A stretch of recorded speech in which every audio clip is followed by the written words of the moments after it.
kay ang gamitan gani na baso is kanang kuan edible kanang makaon na siya ba.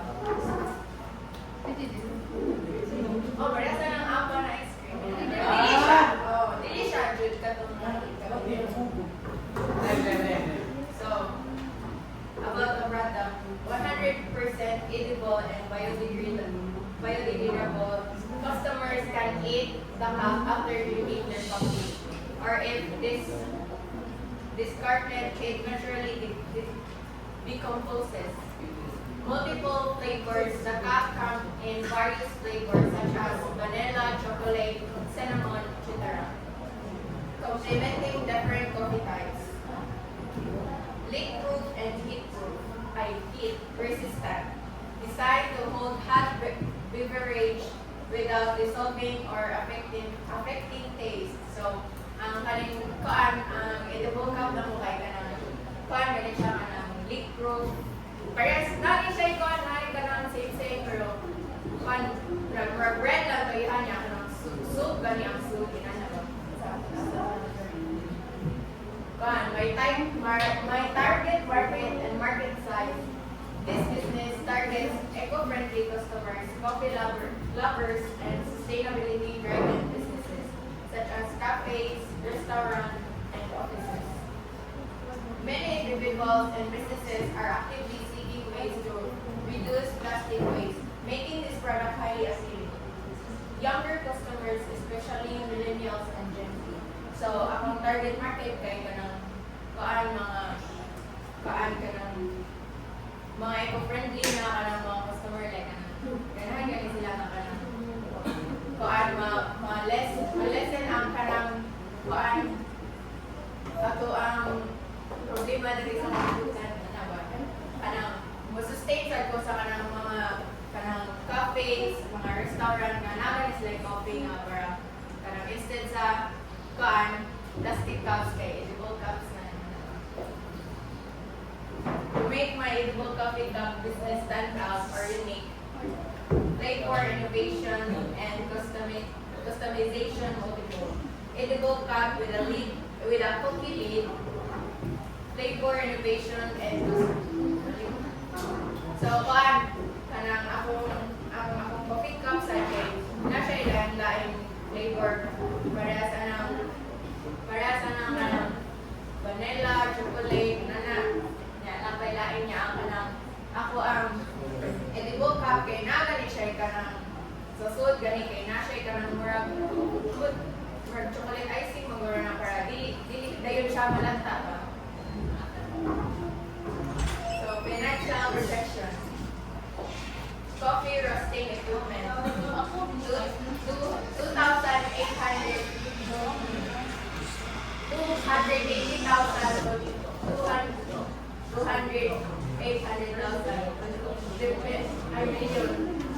depends on scale and type of equipment. So, paano sa kanang money ako gasto sa kanang equipment sa pagbuhat sa ganit sa kanang space.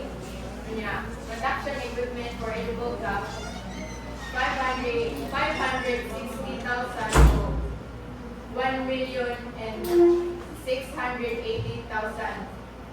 This includes molds, oven, and any specialized machinery for edible cups. So, mao ni ang kanang gasto sa ako ang kanang edible cups kana gani kanang sa pag shape, sa pag himo, inana nga makina. Sa packaging equipment kay 280,000 to 840,000 if packaging is automated ka na. If akong makina nga gamiton sa kanang pag-packaging is kanagay ka ng automatic na kanang sila na yung paano sa sila na yung button sa kanang. So raw materials, coffee beans 56,000 to 168,000 depending on how much I plan to produce initially. So money ang kanang pagkuan ka ng sa balit sa kanang akong beads ba, coffee beads. Ingredients for edible cups 28,000 to 112,000 money kanang flour, sugar, flavors of uban pa. Marketing and branding. Brand design and website setup 56,000 to 280,000. Digital marketing, ads, influencer partnership, etc. 112,000 to 560,000. So, mostly ang gastos sa location, rent, 50,000 to 150,000 per month. Depende sa location o sa kanang dakon. Yeah, kung sa kanang i-renovate ko man yung na palit ko ang mga materials niya sa imong shop o sa mga side team sa imong shop. Licensing and permits. 100K to 50K. Renovation of interior design, 200K to 500K for shop setup and decor. So, money ang total cost 1 million to 5 million. So, business model. This business combines sustainability with creativity by pairing coffee and edible crops. It's a unique idea that can attract environmentally conscious customers who want to reduce waste while enjoying great coffee. By focusing on high-quality products, creative marketing, and strong partnership, my coffee shop can stand out from others with a strong focus on sustainability. I built a business that not only makes a profit but also helps the environment. So, ang business kay kung stand out na siya sa lain kay kanang kasagaran man yung coffee shop kay kanang plastic cup sila gamiton with aesthetic design. So ako kay man edible cup kanang makaon ra niya kasi kanang nabe lain flavor. Yung matapang sa siya sa atong environment. So feasibility. The coffee shop with edible cups presents a feasible and innovative business opportunity that capitalizes on the growing demand for sustainable, unique coffee experience.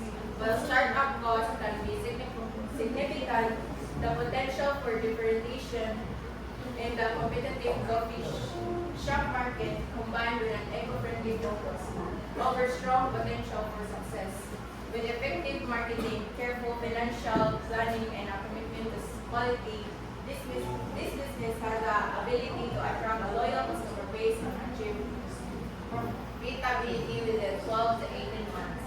So, akong business, akong edible cup kay unique siya niya kung dili ra ka nang sa akong coffee shop wala sustain sa doon. So, there are some challenges in the edible cup businesses. These problems can be addressed. So, ang problema ni sa edible cup kay naman ka ng customer na like mas prefer sila o kanang mas prefer sila o kanang plastic cup plastic cups kanang so kay wala sila or like wala sila about unsay kanang unsay lasa sa edible coffee unsay lasa sa coffee nga nasa nga ibutang sa edible coffee. So ang kanina problem kay ako ni siya kanang endorse like kanang sa ads or what like ako isulti dito sa kanang tig-advertise pa isulti nila unsay lasa unsay nila pagbuhat na.